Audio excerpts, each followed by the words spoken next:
Nah, larangan dan pantangan di Gunung Lawu ini dominan warna hijau, Kak. Nggak boleh melanjutkan trek kalau sudah malam. Satu tamu saya ini, si Mbak Ana ini, selalu ngeliat ke belakang, Kak. Lihat apaan, Mbak? Saya gituin kan. Oh, enggak Mas, kata dia kan. Lanjut. Nggak lama lanjut, tiba-tiba dia jatuh, ambruk, muntah. Di pos 3 ini, dulu di tahun 2019 itu, Kak, hutannya itu kebakaran. Yang dimana di hutan mati ini sekarang disebutnya itu memakan korban jiwa lumayan banyak. Ambil tuh puntungan, saya bilang kayak gitu. Jangan sembarangan loh, diambil puntungannya. Itu pohon yang dibuang puntungan, Kak. Keluar asap kayak kebakaran. Kaki saya benar-benar kayak ada yang nampar begini betis nih. Cetar. Saya buka merah. Naik ke Gunung Lawu. Pas di pos 4 itu, ada yang manggilin suara dengan nada begini nih. Ali.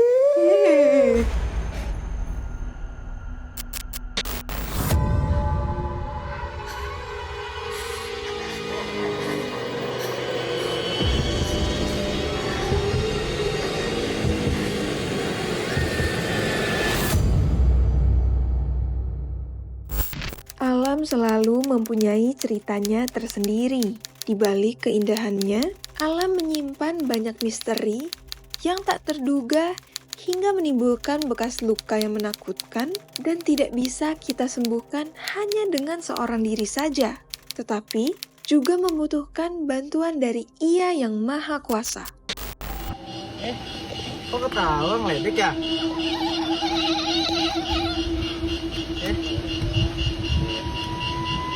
Tawa?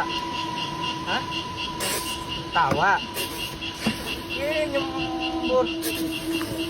Ngeledek.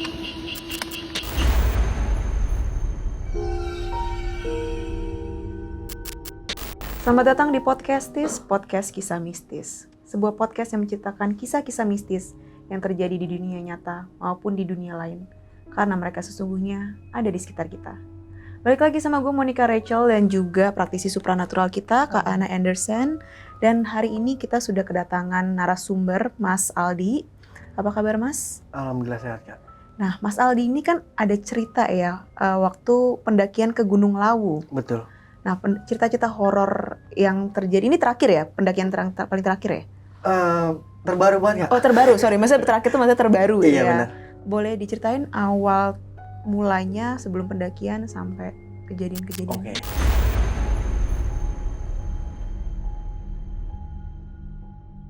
Jadi ini di kejadian ini di tanggal 30 Agustus sampai 1 September. Baru kemarin banget kan. Saya jadi ini sering buka open trip atau private trip gitu, Kak. Saya sebagai guide lah buat menuntun tamu-tamu yang pengen naik ke gunung kan, sesuai requestan lah nih. Nah oke, di sini saya ngebawa 6 tamu yang dimana 3 cewek, 3 cowok. Kita sebutin dulu gak namanya perlu? Boleh. Disamarkan aja. Disamarkan aja ya. Kita panggil yang pertama ini Mbak Na, terus Wiwi, Pak Dahlan, Fari, Bunda sama Dila. Dengan saya sendiri kan. Nah, jadi saya melakukan pendakian ini ya kayak biasa aja, nggak pernah ada kepikiran buat dapat kisah-kisah mistis atau kayak gimana, Kak. Ya tujuan saya ke gunung cuman pengen nyesuaiin requestan tamu saya kan, pengen ke gunung ini saya kawal sampai puncak ya udah. Selebihnya selesai kan. Nah, cuman di pendakian kali ini lagi dan lagi saya mengalami kejadian yang nggak enak, Kak. Ngedapetin kejadian yang bisa bikin mungkin saya nggak bisa lupa sampai seumur hidup saya ya. Oke, jadi di sini saya jalan dari Jakarta ini malam menuju base camp Gunung Lawu via Candi Ceto. Itu adanya di Desa Karanganyar. Jadi di sini singkat cerita saya sampai base camp jam 10 pagi. Di sini saya melakukan packing lagi kan, ngecek. Takutnya ada peralatan yang kurang, kalau di atas kan ntar ngeri kenapa-kenapa kan. Betul. Makanya saya checking lagi alat dan ngurusi maksi, registrasi lagi itu penting. Ngasih data diri saya. Oke, jadi dari pos registrasi ini ada salah satu tempat yang disakralkan, namanya Candi Ketek. Candi Ketek ini dipakai untuk orang, kita bilang nih maaf ya, orang-orang sembayangnya dia. Di situ saya perkenalkan lah ini ke teman-teman saya bilang ini situs yang dikeramatkan di gunung ini. Nah, larangan dan pantangan di Gunung Lawu ini dominan warna hijau, Kak. Nggak boleh melanjutkan trek kalau sudah malam. Diingatkan dengan orang pihak registrasi. Diingatkan kayak gitu, kalau pengen kencing nggak usah terlalu ngebuang jauh jalur dari trek. Dan harus ditemani dengan satu orang. Oke kan? Oke, saya note. Akhirnya saya berdoa di situ, saya pimpin sebelum melakukan pendakian. Alangkah baiknya kita berdoa nih. Menurut kepercayaan dan agama kita masing-masing. Jalan lah nih. Nggak lama jalan. Jadi 4 orang ini jalan di depan nih. Nah, saya sebagai lead di sini swiper kan. Swiper ini selalu ada di posisi paling belakang, Kak. Oke. Di sini. Ini masih siang, udah sekitaran habis zuhur lah. Di sini saya melakukan perjalanan kan. Jalan nih habis melewati makam Candi Ketek itu. Nah, satu tamu saya ini si Mbak Ana ini selalu ngeliat ke belakang, Kak. Lihat apaan, Mbak? Saya gituin kan. Oh, enggak Mas, kata dia kan. Lanjut. Enggak lama lanjut, tiba-tiba dia jatuh ambruk. Muntah. Sedangkan saya pikir, ini kok anak muntah. Dan saya selalu menerapkan sebelum melakukan jalan, emang kan saya selalu ngisi perut dulu tuh. Karena nanti kita makannya lagi jauh, adanya di pos 3. Itu melakukan memakan waktu 5 jaman lah. Nah, saya ajak ngobrol, kenapa Mbak? Oh enggak Mas, asam lambung saya kumat. Nah, saya langsung wanti-wanti nih. Ini orang bohong nih, karena tamu saya yang ini udah pernah 2 kali ikut saya. Naik ke Gunung Gede dan ada salah satu gunung di Jawa Tengah juga. Dan beliau ini kerasukan. Karena orang ini kalau dilihat sama orang yang bisa dan ada yang ngasih tahu saya, orang ini wangi, sensitif lah makhluk-makhluk kayak gitu kan. Lebih menarik makhluk-makhluk yang ada di gunung. Wah, feeling saya nih, ini bakal ngapa-ngapa lagi nih setelah saya udah setahun lebih nggak gimana lagi naik gunung kan. Saya juga nggak mau niatnya untuk dapat hal yang kayak gini. Saya tekunin lagi, jadi di pos 1 ini jadi ada kayak candi sepilar kan. Candi sepilar ini kayak candi-candi Buddha. Candi-candi Buddha itu banyak, keraton tangga gitu. Bangunan-bangunan Buddha kayak gitu. Di sini saya ingetin kan, ini kita udah pengen masuk jalur sebenarnya, saya bilang kan. Mbak Ana, kalau misalkan ngerasain apa-apa, tolong di-keep ya. Saya takutnya kalau misalkan dia cerita, jadi tamu saya yang lain ini jadi ke-trigger, sugesti kan jadinya. Malah chaos semuanya Kak di situ kan. Saya nggak mau kejadian kayak gitu. Oke, akhirnya dia nurut lah nih di situ. Nah, jalan lah nih menuju ke pos 1. Jalan. Di sini aman-aman aja. Si Mbak Ana ini udah mulai bisa ketawa lagi Kak. Udah mulai aman lagi. Tibanya di pos 1, ngobrol lah nih. Ini saya jelasin. Ini namanya pos Mbah Ranti. Nah, di pos Mbah Ranti ini dulunya itu kayak ada warung gitu Kak. Warung itu yang jaga emang udah kayak ibu-ibu udah tua banget. Dan saya udah beberapa tahun lagi nggak balik ke gunung ini. Pas saya balik lagi itu udah nggak ada warung di situ. Cuman ada nama pelangnya tetap Mbah Ranti di situ. Di sini saya nggak mau ngebreak lama-lama. Nah, melanjutkan perjalanan nih menuju ke pos 2. Jadi di Gunung Lauvia Candi Ceto ini kayak ada lorong gua gitu Kak. Bukan gua juga sih ya, kayak bangunan setapak. Di kanan kirinya ini pohon bambu, tanah merah tuh, jalan. Nah, di sini saya lihat lagi nih gelagat Mbak Ana ini dengan si Ari. Ada Ari ini anaknya Pak Dahlan ini. Ini saya liatin kok beda. Kenapa saya bisa merhatiin? Karena setiap break ini kan saya selalu paling belakang gini. Mereka pada duduk, saya masih berdiri, saya liatin kok. Lampunya gini kayak yang di pos 1 ada obrolan hahi, masih ada ketawa. Di sini udah mulai, wah nggak asik nih bener nih kayaknya nih. Saya bilang gini, Pak, kita jangan break terlalu lama ya, minimal 30 menit aja. Karena pos 5-nya itu jauh, kita ngecamp ngejar di pos 5 Kak. Tempat yang paling nyaman di situ karena ada warung juga, ada mata air kan. Di situ. Oke, padahal ngokein lah tuh di situ ya kan. Jalan lah nih, jalan. Nah, jadi ada satu teman saya nih yang namanya ini kita panggil aja si Ken ya. Bang Ken ini omongannya banyak Kak. Dari sebelum naik, dari pas si Mbak Ana ini kan tadi muntah kan. Dicengin lah nih sama dia kan. Lu gimana sih? Tadi ketawa-tawa di base camp pas nge-track lu bla bla bla, dicengin lah tuh orang kan. Sampai kesal juga si Mbak Ananya ini kan. Bang Ken, jangan gitu mulutnya. Saya bilang gitu kan sama si Pak Dahlan juga nih. Nggak lama jalan, tuh masih enjoy aja tuh anak tuh. Itu dia nggak saya kasih bawa tumpuan yang berat. Di situ si Bang Ken ini. Nah, pengen nyampe di pos 3 ini, tiba-tiba nih orang dadanya sesek. si Bangken ini nih. Iya. Ini udah pengen masukin waktu asar lah, masih sore lah, masih terang kan di situ. Tiba-tiba nyesek, saya lihat mukanya pucat nih.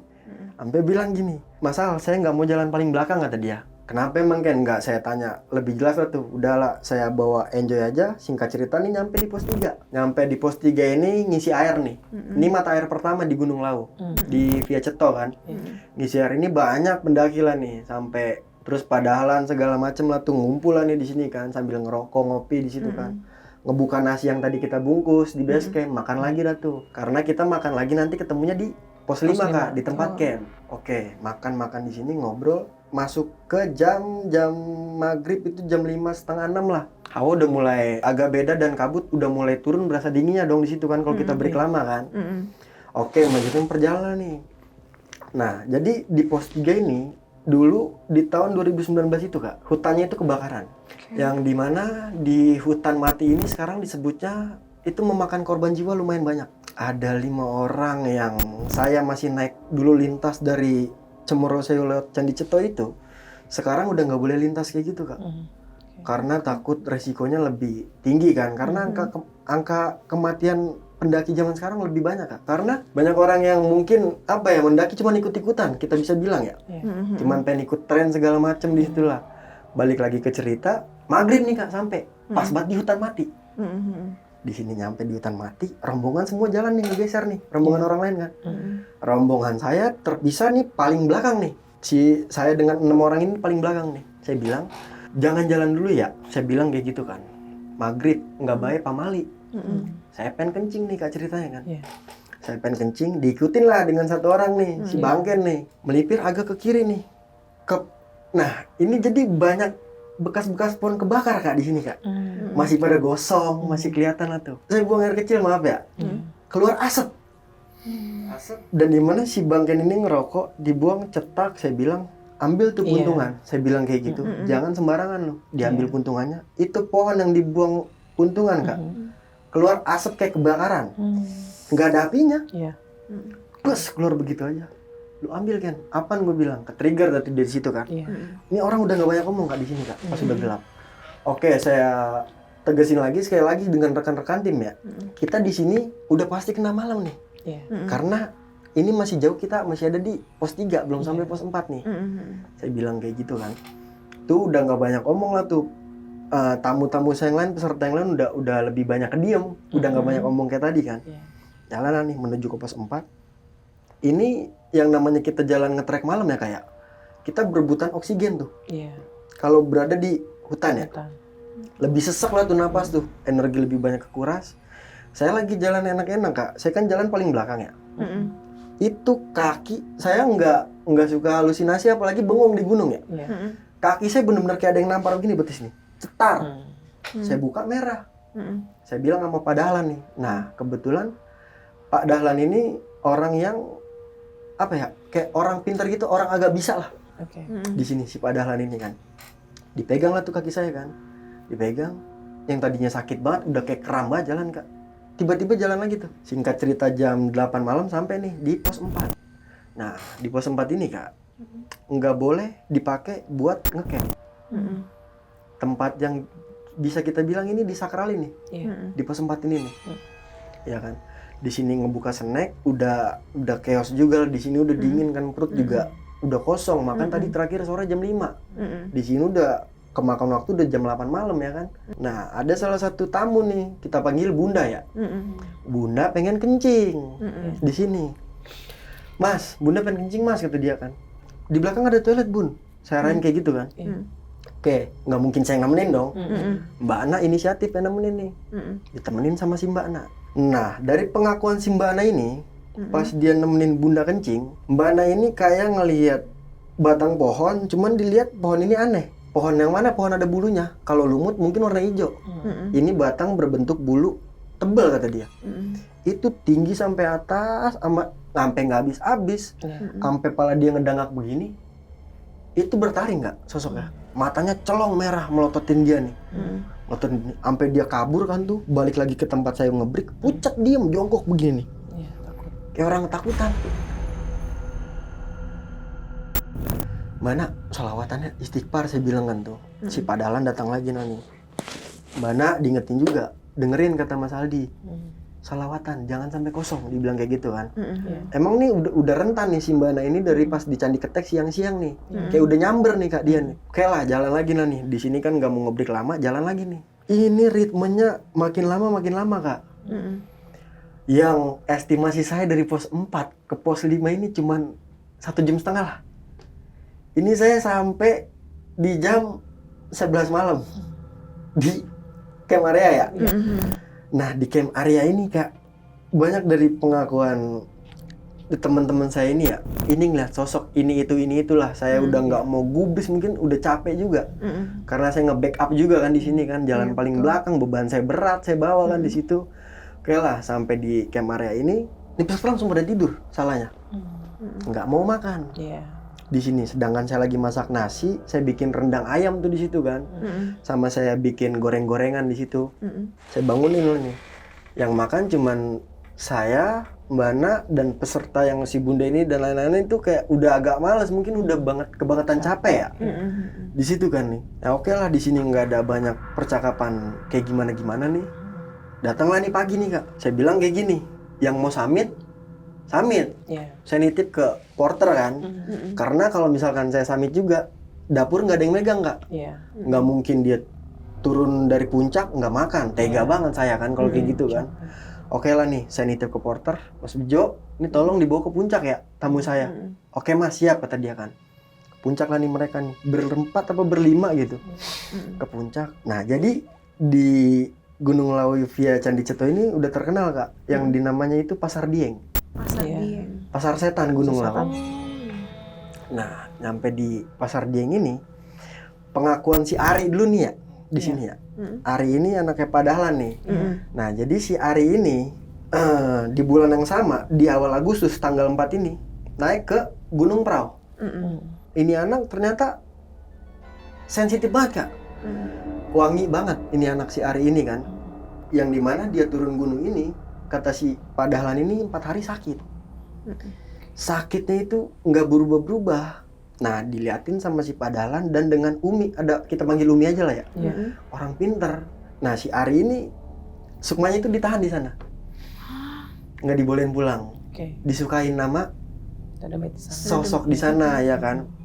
Sakit 4 hari di situ, akhirnya dengan berbagai cara lah tuh, kayak gimana anak ini bisa balik lagi. Bener pengakuan yang Ari bilang, Ari tuh ada di sana, lagi main kata dia. Cuman Ari ngeliat dirinya Ari sendiri ya, Arinya diem aja. Cuman di atas tuh dia kayak orang bingung, nggak ngerti. Jadi dia kayak manggil orang, orangnya itu nggak ngegubris. Ya karena dia juga nggak tahu kalau misalkan Arinya ini udah pulang sampai ke rumah. Jadi sakit dia, demam panasnya tinggi banget Kak katanya. Kata si Pak Dahlan ini kan. Nah oke lah tuh dari situ balik lagi nih ke Lawu ya kan. Nah Ari ini sensitif nih. Nah jadi si Mbak Na ini posisinya udah di depan. Nah cuman Ari ngeliat ke belakang ada Mbak Na lagi nih. Ada 2. Berdiri di atas batu kata dia. Nah sedangkan gambaran Pasar Dieng ini ya, banyak orang buang koin. Banyak orang buang koin yang dimana suara angin ributnya itu semakin benar-benar jelas. Batu-batu kecil di situ lah tuh. Nah di sini banyak pendaki yang sering hilang Kak. Kalau nggak tahu arah ya, karena benar-benar bercabang begini. Pengen menuju ke puncak lah tuh. Di sini, Ari ngeliat Mbak Na nih, kayak terus-terusan tertarik lah nih, kayak benar-benar ketarik sama yang sosok belakang nih. Ari tetap ngeyakinin ini bukan Mbak Na. Mbak Na di depan, Mbak Na di depan, Mbak Na di depan. Pikiran dia tetap kayak gitu positif. Nah, sedangkan si Mbak Na ini, itu Mbak Na itu ngelihat di pasar ini rame Kak. Kayak orang berjualan. Ya, kayak nawarin barang. Cuman Pasar Dieng ini sering menyesatkan pendaki Kak. Yang dimana kalau misalkan pendaki nih kencing di bebatuan kayak gitu, mungkin bisa nggak balik atau kayak gimana kan. Nah singkat cerita sampai di puncak nih mereka orang nih. Sampai di puncak, foto-foto segala macam. Nah ini saya kesel nih Kak yang nungguin di pos 5. Karena mereka jalan dari setengah 6 pagi. Jam 1 siang belum sampai tempat camp lagi. Sedangkan kita ngejar waktu buat balik ke Jakarta, hari Senin ada yang kerja. Kalau kita telat balik ke Jakarta mobil nanti kita kena charge. Iya. Saya mikirin ke situ dong. Betul. Ya kan? Nah, nyampe lah nih orang nih pada pulang nyampe jam 2 nih. Nah, pas mereka pada turun sampai tempat camp, ini Mbak Ana ini kakinya sobek. Oh. Saya inisiatif ngeluarin P3K dong. Iya. Saya bersihin lukanya, saya kasih plester, saya ikat betadinin tas. Sama saya selalu bawa kayak tisu magic gitu.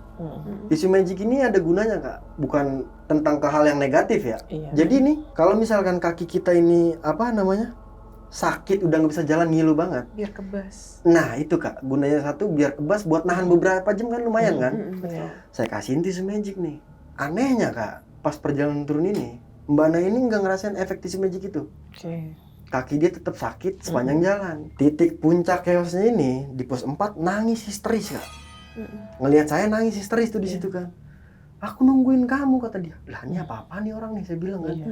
Nangis kejar-kejar. Nah si Kenny yang tadinya ngejagain dia sampai kabur takut. Singkat cerita nih, nyampe di pos 3 nih. Ini maghrib nih Kak. Iya. Nah semua kejadian yang serem nih di sini nih, kejadian semua nih. Di pos 3 ini beli teh nih. Jadi ada warung nih. Ada warung, beli teh sama makan nasi pecel nih. Makan di situ, ngobrol agak lama nih di sini ya kan. Ngobrol agak lama. Nah si Mbak Ana ini jadi kita pada gabung Kak. Ini orang melipir ke pojok. Kayak pengen ngejauh dari kita-kita. Saya selalu, biar kata saya lagi ngumpul sama yang rombongan ini, saya selalu merhatiin dia nih. Iya. Ini pakai kaos kaki nih. Kalau enggak pakai sendal, jangan pakai sepatu. Kaki Mbak udah sobek, saya bilang kayak gitu kan. Yang ada makin susah turun. Tetap kekeh mau pakai sepatu udah tuh di situ kan. Ya udah, singkat cerita kita nggak mau kena turun malam banget. Nah, ini harusnya nih kayak turun sama naik lebih cepet turun dong. Cuman nggak tahu kenapa turun dari pos 3 ini kayak hawa saya tuh di belakang tuh merinding banget. Dari leher nih turun sampai kaki nih. Itu kayak kenceng banget, kayak nggak kayak biasanya di situ. Nah, sepanjang jalan turun ini nih ya, udah banyak kejadian yang aneh lah nih. Dari suara-suara, biar kata kayak gini nih Kak, kita diperhatiin sama orang kan kita notice ya. Iya. Kita pasti tahu nih. Berasa. Oh di sana ada yang ngeliatin kita nih ya kan. Tapi ini cuma mata Kak. Ini mata banyak di kanan kiri kita, warna merah. Banyak mata di situ. Dan saya nggak ngerasain ini sendirian Kak. Kenapa saya bisa bilang kayak gini? Karena saya tektokin nih pas sampai di base camp nih. Iya. Saya cerita ini connect semua sama. Ya kan, saya jalan nih menuju ke pos 2 nih Kak. Ini saya jalan paling belakang ya. Ini rombongan semua udah nggak ada yang turun malam Kak. Jadi setiap saya mau berhenti langkah nih ya, tak tak tak. Nah di belakang kayak ada yang ngikut begitu. Nggak satu orang Kak. Jadi kayak ada 3 orang 4 orang rame. Tak tak tak kayak tentara. Iya. Abri jalan. Saya udah nggak kuat juga Kak di situ kan udah mual nih. Iya. Saya narik, pokoknya, nah yang biasanya saya paling belakang terus kan ya. Ini saya udah nggak kuat nih, tukar posisi nih. Ken jalan paling belakang Ken, saya bilang kayak gitu kan. Tukaran posisi nih. Nah, saya pindah ke depan nih ya. Si Mbak Ana ini ngikut pindah ke depan nih. Tangan saya dicengkramin abis Kak di situ Kak. Kayak orang ketakutan dia. Dicengkramin abis, Mas, jangan ditinggalin saya jauh-jauh kata dia. Jalur setapak kayak. Cuman setapak. Ini saya sampai paksain 2 begini jalan. Kayak orang gandengan jadinya. Ini dicengkramin terus tangan saya sama dia tuh. Nah, jadi ini banyak break ya Kak di sini Kak. Ini masih dengan versi saya ya, belum versi teman-teman ya, versi saya dulu. Nah, jadi kan di pengen nyampe pos 2 ini ada pohon gede banget Kak. Yang dimana sebelum nyampe pos 2 beneran ada pos 2 bayangan. Pos 2 bayangan sekarang udah tutup. Ditutup dengan garis lintas polisi. Police line. Ya, di situ karena tanahnya udah ambruk. Di police line ini Kak, ini saya lihat anak kecil gelantungan mentali begini nih. Dikoyak-koyak. Nakutin. Ini Mbak Ana teriak kencang banget. Saya posisi paling depan sekarang nih nuker kan. Nah si Bangken dari belakang tiba-tiba kayak yang nabrak yang posisi depan. Kayak pengen buru-buru jalannya. Teriak, Pak break dulu Pak. Kayaknya nggak kuat ngomong gitu kan. Break nih Pak, ini kagak aman nih bener. Saya lihat jam udah 9:30 nih. Ini lama banget Kak makan waktu Kak. Turun nih ya. Padahal bilang kayak gini, Mas, Bang Al kita break di pos 2 ya. Saya iyain awalnya kan, karena keadaan udah nggak mungkin kan nih kalau kita paksa terus genjot turun. Saya tega banget di situ kan. Padahal bilang begini, Bang, kita break di sebelah kanan aja. Pas saya lihat kiri begini, ini saya di 2022 itu Kak. Naik ke Gunung Lau, pas di pos 4 itu ada yang manggilin suara dengan nada begini nih, Ali. Di pos 2 itu Kak dipanggil lagi sama suara yang di tahun lalu. Siapa yang gak ke-trigger? Saya lihat ke kiri. Itu Kak sosok yang gimana ya saya ngejelasinnya? Film The Nun ya. Palak. Itu cuman segede yang buat giniin beras tuh Kak. Orang-orang dulu tuh. Bulat gede banget kayak manjang begini nih nyenggirin saya nih. Melayang begini nih. Itu kalau kita lihat kualitas kamera itu HD banget Kak. Bagus banget, jernih, jelas banget, dan center headlamp sama saya Kak.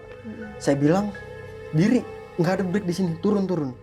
Nah di pos 2 ini emang hawanya nggak enak banget. Udah gitu emang ada pohon yang gede banget, mungkin 6 orang juga nggak bisa meluk ya. Itu dibebet kain warna catur hitam putih di Gunung Lawu tuh. Setiap yang pos-pos sakral lah pasti digituin Kak di situ kan. Oke lah nih turun terus nih di sini nih. Nah sebelum nyampe di pos 1 lagi, lewatin yang gua lagi nih. Ini tetap mata yang dari pos 3 ngikut terus Kak, ngawasin terus. Ini versi saya ya, ngikutin terus nyampe di pos Mbak Ranti lagi. Oh sebentar, sebelumnya ini kayak banyak bakalan, ini ada POV-nya si Mas Aldi, kayak ada POV-nya mereka. Ini bakal mulai seru. Tapi sebelumnya kayak mendingan kita break dulu kali ya. Oke, kalian jangan kemana-mana, tetap di Podcastis, podcast kisah mistis.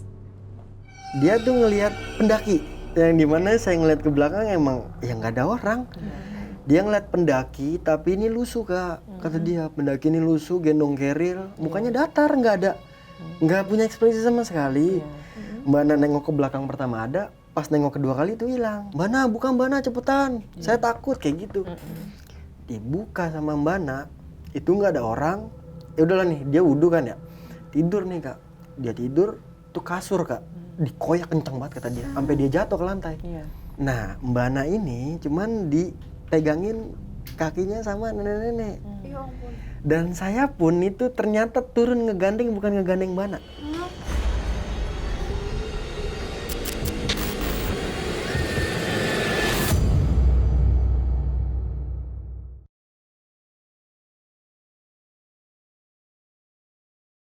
Sampai atas, sampai nggak habis, sampai pala dia ngedangak begini, itu bertaring nggak sosoknya, matanya celong merah melototin dia nih. Nah jadi si Mbak Na ini posisinya udah di depan. Nah cuman Ari ngeliat ke belakang, ada Mbak Na lagi nih. Ada 2 berdiri di atas batu kata dia. Titik puncak chaosnya ini di pos 4 nangis histeris Kak. Ngelihat saya nangis histeris tuh di situ kan. Aku nungguin kamu kata dia. Diliatin sama si Padalan dan dengan Umi, ada kita panggil Umi aja lah ya. Nah si Ari ini sukmanya itu ditahan di sana.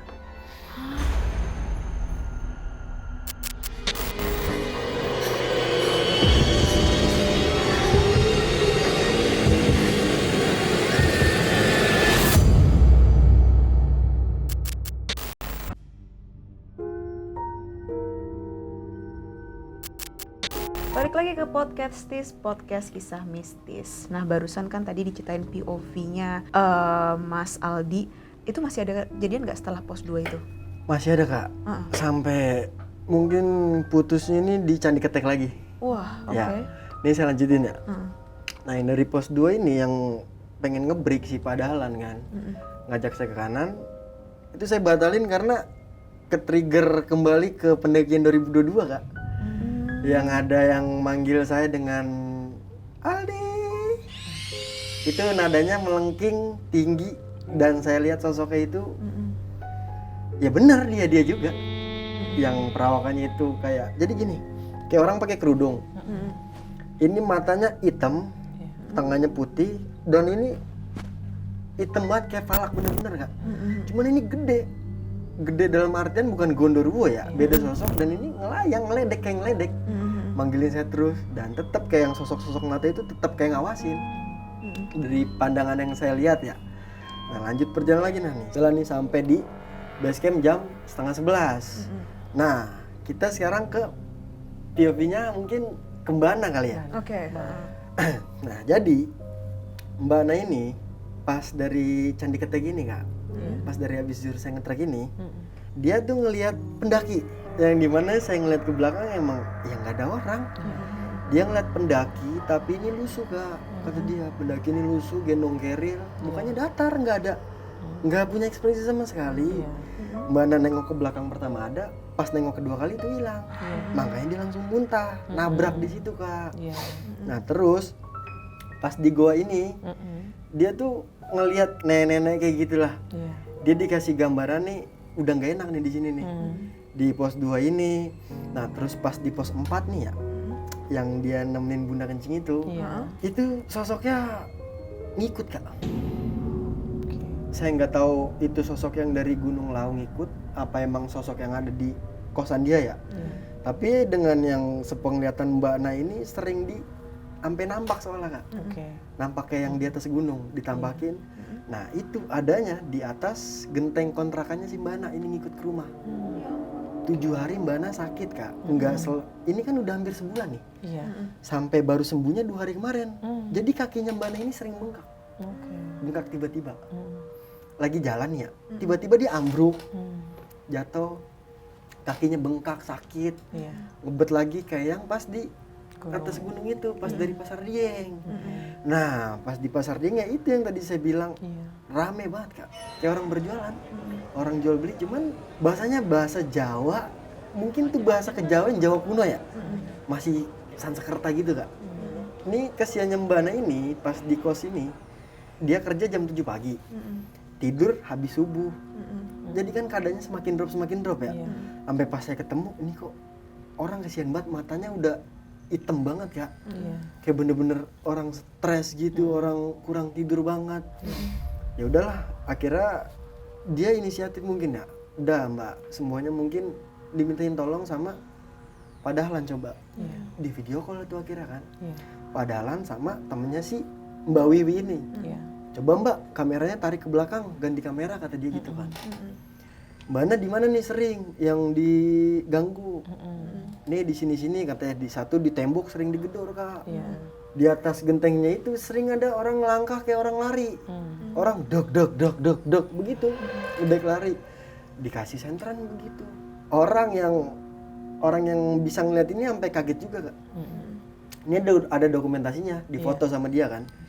Difoto di situ, tek. Nah kata orang yang itu sejenis gondoruo. Tapi ini cuman menyerupai. Kata dia kan, sosok ini tertarik dengan kamu. Digituin, karena kamu ini sensitif, udah wangi banget. Dari siang aja kamu udah bisa ngelihat. Nah orang itu tahu Kak, seolah-olah. Orang yang ngasih tahu ini nih. Sedangkan si Mbak Ana ini nggak ngomong sama temennya Mbak Wiwi. Pas siang ini dia ngeliat pendaki yang bikin dia muntah. Di situ. Tapi orang yang ini tahu, ini ada yang berdiri. Kenapa dia cuman gangguin dari luar? Yang penunggu ngikut si Mbak Ana ini nggak bisa masuk Kak. Karena kehalang sama penunggu asli yang ada di kontrakan Mbak Ana. Nah cuman penunggu yang di kontrakan Mbak Ana ini serem Kak. Adanya di ruang tamu, pintasannya sampai ke kamar mandi. Ini pocong, lehernya udah hampir putus. Matanya menyala merah, seakan-akan dia ini menyimpan dendam di masa hidupnya Kak. Dan auranya itu emang di kontrakan dia itu gak enak banget Mbak. Saya cobain masuk ya. Itu kayak pengep, maupun dipasangin AC atau kipas segede apapun itu tetap aja orang gak berubah.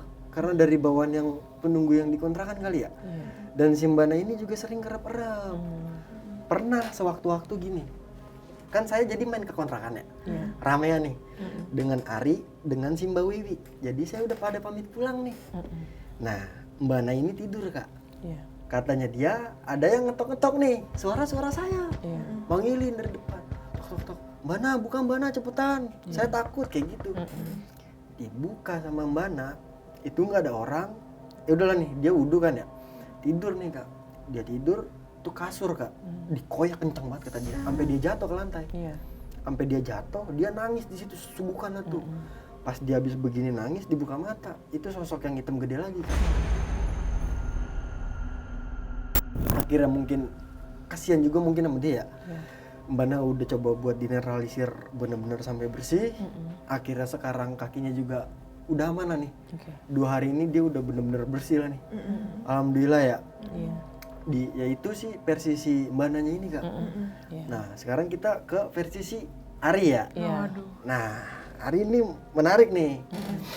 Karena yang dia lihat ini beda Kak sama yang saya lihat sama yang Mbak Ana diganggu nih. Nah Ari Jadi pas di Candi Ketek ini minta izin dulu. Iya. Dia ngebacain doa buat, cuman beda Kak. Dia nih eyang jalak. Nah, Ari emang selalu diikutin burung jalak Kak. Yang saya bingung, jalak Bali kan warna putih ya. Iya. Itu ada Kak di situ Kak? Di Gunung Lau. Iya. Setahu saya di Gunung Lau itu cuman ketemu jalak kebo. Jalak kebo emang tuh sering nuntun jalan pendaki, apalagi pendaki kesasar kan. Itu jalan Kak santai kayak orang jalan kaki itu. Tuk tuk tuk tuk tuk tuk nuntun arah.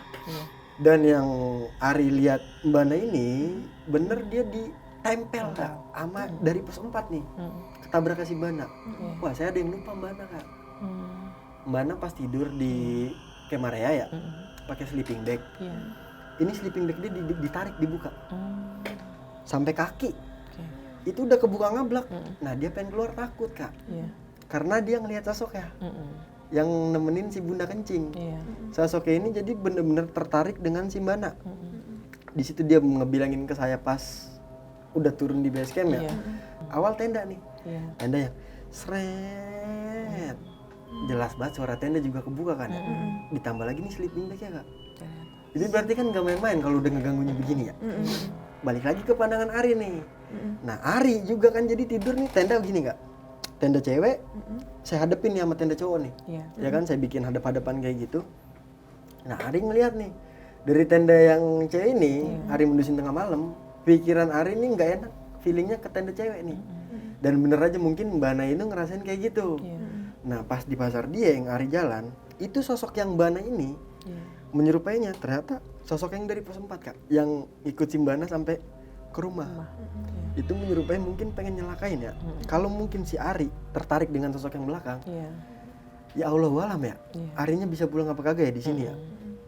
Nah, si Ari terus berdoa lagi di situ di pos 4 lah, dia berdoa segala macam, minta sama yang di atas dengan kepercayaan dia sendiri, sampailah dia ke puncak di situ ya kan. Nah, pas turun ini dari pos 4 lagi nih. Nah, Mbak Na ini cuman dipegangin kakinya sama nenek-nenek. Dan saya pun itu ternyata turun ngegandeng, bukan ngegandeng Mbak Na. Itu saya mapan nenek-nenek Kak. Ya. Yang dilihat sama Ari. Iya. Pantesan dia gini ngeliat saya nih. Itu kayak orang pengen ngebunuh Kak tatapannya. Sinis banget. Saya nggak mau sama bapak yang ngono, jahat kata dia. Kok suaranya beda? Saya bilang ya. Ngeliatinnya ke saya mulu Kak. Kan dia kan juga ngerokok kan ya. Saya tawarin, Mbak Na rokok nih, air. Gini dong nih. Ngeliatin saya lagi begini. Ngapa sih ngeliatinnya kayak gitu? Kan saya orang Hawa juga. Hawa di deket dia tuh panas banget Kak. Udara gunung biar kata siang kan nggak ada panas-panas ya Kak. Tetap aja masih sejuk ya. Ini tapi saya duduk di sebelah dia bener-bener. Jadi ini dari pos 4 yang mapa dia tuh sampai bawah itu saya Kak. Saya papah, saya dicengkremin tangan saya habis-habisan di situ sama dia. Nah itu Bang, lu tuh dikerjain. Lu bukan bawa Mbak Na kata dia. Nenek-nenek tuh yang rese, yang lu dikasih lihat di pos 4 tahun lalu mungkin. Yang manggilin saya juga di pos 2. Nyelengking banget Kak suaranya. Lu serius nih? Masa gue bohongin lu Mas, kata dia. Nggak ada gunanya juga gue bohong, kata dia kayak gitu kan. Nah perjalanan dari pos 3 turun menuju ke pos 2, Ari ini dikawal sosok harimau Kak. Di belak adanya ini ternyata bener yang saya diikutin jejak langkah. Cuman Ari ini punya pemikiran dia sendiri. Kalau harimau ini napak, ini harimau beneran. Ari bilang kayak gitu kan. Ini warnanya hitam, putih, sama warna oranye. Ada 3. Yang putih ngikutin di belakang sih saya nih pertama Kak. Posisi saya di belakang kan. Lah orang saya setiap jalan ya, tek tek. Langkah saya kan berhenti. Jadi kayak ikut begitu Kak, nggak cuma 1 kaki 2 kaki, kayak ada 3 kaki 4 kaki kan saya bilang tadi kan. Nah cuman ini ngawal Kak. Kenapa ngawal? Karena yang Ari minta tolong Mbah Jalak segala macem yang Jalak ya diturunin tuh mungkin kata Ari harimau itu buat ngawal Kak. Harimau katanya gede banget Kak, bukan kayak harimau pada umumnya ukurannya. Dan ini ngambang Kak. Ari dikasih gambaran kayak gitu. Tapi ini lebih ke yang aura baik Kak. Karena buat ngejaga juga. Tapi bertolak belakang dengan yang Mbak Na. Karena Mbak Na udah benar-benar ditempel di tanda ini, di sini nih. Nggak tahu nih dia kayak gimana, ada pikiran apa di gunung ini sampai kejadian kayak gini kan. Nah singkat ceritanya sampai di pos 2 lagi. Saya pikir saya doang nih Kak yang ngelihat mata merah itu banyak. ternyata Ari ngelihat mata itu juga. Dan di pos 2 bayangan itu anak kecil yang dilihat Ari sekarang lagi main ayun-ayunan. Ini ngaco nih, turun dari yang garis polisi, lari ke kerilnya si Bangken naik. Ari diginin, ih enak banget ya pada naik gunung. Turun lagi lari ke atas kencang banget kayak hilang. Kabur tuh anak kecil. Anak kayak manusia bunian. Oh iya, bunian. Kayak orang bunian kan. Dan telapaknya kayak apa nih ya? Telapak kaki anak bayi kan. Cuman kencang larinya. Bisa orang kok gelantungannya di situ saya bilang kan. Ini Ari dari tadi berarti emang banyak yang jahat itu yang mau nempelnya ke ini ya Mbak Ana itu. ke Mbak Ana ini. Ke Mbak Ana. Iya. Ada yang si nenek, ada yang makhluk hitam. itu. Mungkin yang hitam ini ngejelma Kak. Iya. Aku Satu mau sosok. Ini dong minta diterawang makanya. Oke. Itu sosoknya tuh seperti apa rupanya dan sebenarnya niatannya tuh apa sih Kak? Jadi yang naik kemarin bareng sama Mas Aldi ini semuanya sensitif. Yang Ari juga sensitif, wangi. Terus juga si Mbak Na ini lebih wangi lagi. Jadi memang mereka suka ngikut gitu. Dan yang karena Mbak Nanya fisiknya juga udah kena gitu loh, karena dia di Pasar Ding itu sempat bertabrakan dengan banyak sosok ya. Jadi akhirnya banyak yang ikut nempel. Tapi karena yang nenek-nenek ini lebih kuat dan neneknya ini itu bisa menjelma jadi yang tinggi besar itu. Oh jadi itu sosok yang sama? Iya, tapi ada juga nenek lain yang ditabrak itu di posisinya di apa namanya tadi? Yang pas masuk ke gua itu yang turun. Bagian ke pos 2. Iya, itu di situ juga. Jadi ada 2 nenek, tapi yang nenek satu itu yang menyerupai Mbak Na itu sebenarnya adalah sosok yang nenek-nenek. Yang sosok yang nenek yang cangkram itu adalah yang sosok tinggi besar itu. Yang dari pos 4 ya? Iya, dari pos 4 ya. Itu niatnya apa itu? Ya karena suka aja. Bukan mencelakai, bukan gitu kan? Iya, karena suka aja. Jadi malah sosok itu suka sama Mbak Ana dan pingin terus sama Mbak Ana, cuman namanya udah jauh dari lingkungan di gunung ya. Akhirnya ketemu juga sosok-sosok yang tadi sosok kuat di kontrakan. Akhirnya sosok ini pun nggak bisa masuk. Tapi kalau misalnya si sosok yang di kontrakan ini lagi pergi gitu, dia bisa masuk. Jadi tarung terus kayak gitu terhadap Mbak Ana ini. Karena kalau yang sosok yang dikontrakan Mbak Ana, dia pengen siapapun nggak boleh masuk ke wilayahnya dia. Tapi kalau yang sosok yang hitam itu, karena memang sosok ini pingin terus deket sama Mbak Ana itu, makanya datang menyerupai orang terus, ngetok-ngetok suaranya mirip Kak Aldi gitu. Pokoknya gimana caranya biar terus nempel sama Mbak Ana. Nah sekarang kita ke pandangan Pak Dahlan ya. Nah jadi ini si Ari sama Pak Dahlan ini awalnya ini bukan mereka tamu saya Kak. Ada tamu ini namanya si Bang Irfan kita panggil ya. Yang awalnya pengen ngikut nih. Ini udah menggebu-gebu banget sampai bayar. Itu lunasnya cepat banget lah. Belum di tanggal yang seharusnya lunas, cuman udah dilunasin kan sama dia kan. Nah tiba-tiba Hamin 2 Bang Irfan ini gak jadi ikut. Ngechat saya nelpon, gak diizinin dengan orang tua. Kalau misalnya dia maksa juga mungkin resikonya lebih mungkin ya kayak izin orang tua itu penting. Apalagi main ke hutan yang kita nggak tahu bakal kejadian apa di luar sana kan. Nah oke, digantiin lah nih kata dia. Nih bang, orangnya nih yang pengen gantiin gua kata dia kan. Ternyata anak sama bapak. Nah si Pak Dahlan ini cerita gini Kak. Iya bang, gue sebenarnya baru turun 2 hari kata dia dari gunung X lah ya kan. Nggak tahu kenapa gue nggak bisa ngebiarin anak gue sendirian naik gunung. Karena diceritain Ari ini sukmanya di bulan yang sama ditahan di gunung X itu Kak. Si Ari ini. Nah jadi nih penglihatan Pak Dahlan ya. Pak Dahlan ini ngelihat si Bangken ini sombong Kak. Yang ngeledekin si Mbak Ana nih. Nah jadi penunggu di sana tuh nggak seneng, ada orang berisik Kak. Ditemplokin lah nih si Bangken Kak, dibikin sesek.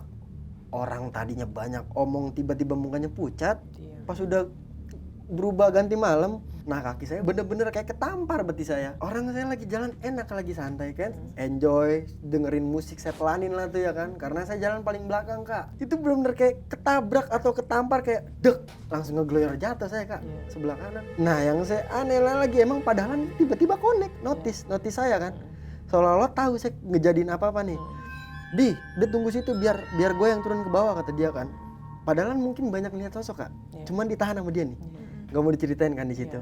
Nah itu sosok yang nganuin saya itu Kak, yang adanya di pos 2. Nah si Mbak Na ini yang dilihat sama Pak Ari sama Pak Dahlan ini sama penglihatan mereka berdua nih.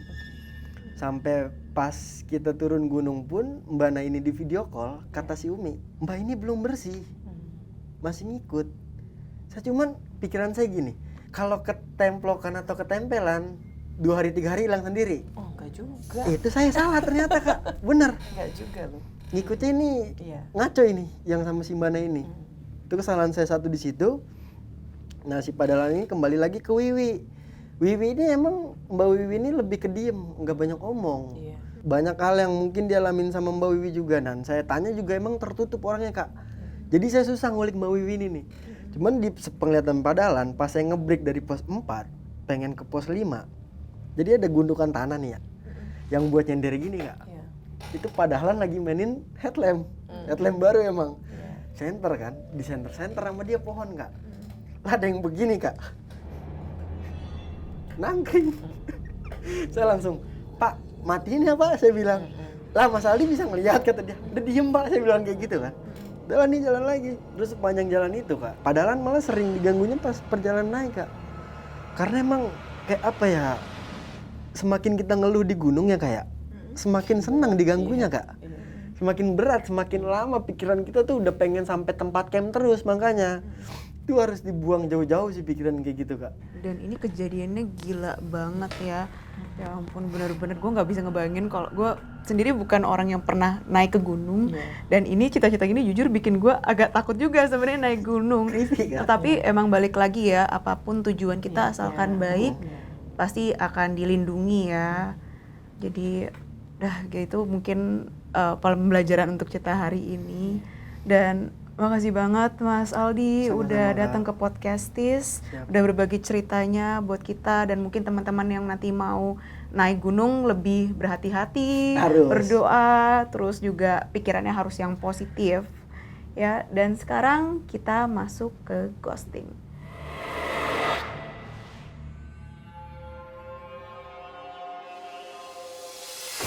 Karena kenapa sih banyak banget gangguan terjadi di gunung? Gangguan sebenarnya itu bukan gangguan ya, itu kan tempat tinggalnya mereka, rumahnya mereka. Ketika para pendaki ini naik, ya justru mereka yang sebenarnya merasa terganggu. Tapi makanya kan banyak larangan, pantangan untuk naik ke gunung, misalnya jangan ngelakuin ini, jangan ngelakuin ini. Itu dimaksudkan bahwa ya kita naik dengan tujuan baik agar tidak mengganggu mereka, jadi mereka pun juga tidak mengganggu para pendaki ini gitu. Jadi sebenarnya kita malah yang ganggu mereka ya, makanya mereka sebel, marah, dan menampakkan diri. Kalau orangnya itu memang tujuannya itu di gunung tidak baik, melakukan hal-hal yang gak baik. Oke. Nah abis ini tuh kita bakalan nonton satu video di mana ada gangguan selama pendakian dan kebetulan videonya dari Mas Aldi sendiri nih. Langsung ya? Langsung lah, ada narasumbernya.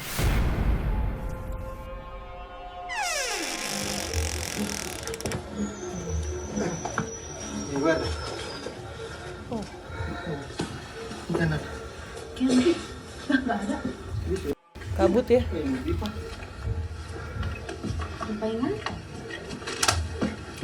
Kayak hajatan gitu Kak. Iya. Suara kenceng banget loh. Kenceng banget. Suara gamelannya dari awal sampai akhir tuh Panjang. Begitu. Iya panjang. Ngerti, ada yang bilang ini dulu lagi ada yang gending kalau pengen perang katanya. Cuman hajatan, ngunduh mantu, saya nggak ngerti dah. Itu sih lebih ke ada hajatan, ada perayaan di situ. Ini emang kebetulan saya masih bulan suruh Kak.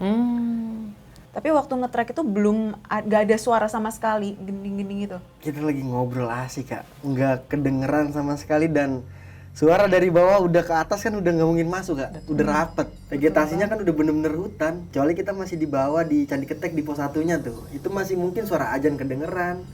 Tapi kalau udah pengen ke pos 3 emang vegetasinya udah mulai ngerambet rapet. Kabut juga tiba-tiba kayak tes turunnya. Kok kita malah bisa denger ya Kak itu? Iya, karena mereka juga sebenarnya kan berdampingan sama kita. Ketika kita memvideokan ada suara-suara yang tertangkap tuh mungkin aja. Makanya ada juga kadang penampakan yang tertangkap kamera. Tanpa kita sadar ya? Iya, tanpa kita sadar. Tapi kalau waktu kejadian aku di suatu tempat, kita memang satu kelompok yang ada di situ dengar semua. Dan di situ juga nggak ada orang sama sekali. Tapi suaranya mirip, tapi nggak terlalu mirip. Tapi suara gamelannya hampir mirip nadanya. Ngeri banget ya kalau kayak gitu ya, suara gamelan. Ya berarti ini pesan juga buat kita ya. Yang penting niatnya, sekali lagi niatnya baik. Kalau naik gunung jangan mengganggu, jangan ngambil apa yang bukan milik kita, jangan ngomong-ngomong yang jangan sok segala macam. Ya semoga aja kita kalau naik gunung pasti nggak kenapa-napa lah, selamat. Jangan meninggalkan apapun Kak, kecuali jejak. Iya betul. Jangan membawa apapun kecuali sampah. Udah itu aja sih. Kalau saya mah ya, dimanapun kita berada, kita harus tahu tata krama kita tahu sopan santun. Insya Allah bakal aman-aman ya Kak. Kayak selayaknya bertamu ke rumah orang, jangan berbuat yang tidak-tidak. Oke, Mas Aldi, makasih banget. Sama-sama, udah Kak. datang ke Podcastis yang episode ini, udah berbagi cerita selama pendakian. Dan buat kalian yang misalnya punya kisah horor juga dan pengen diceritain di sini, kalian bisa banget kirimin cerita kalian dengan DM ke Instagram @dance.tv. Sekali lagi Instagram @dance.tv. Nanti cerita yang paling horor bakal kita sharing di sini dan diterawang sama Kak Anna Anderson. Dan buat kalian yang suka Podcastis episode ini, jangan kemana-mana, tetap di Podcastis, podcast kisah mistis episode selanjutnya. Bye-bye.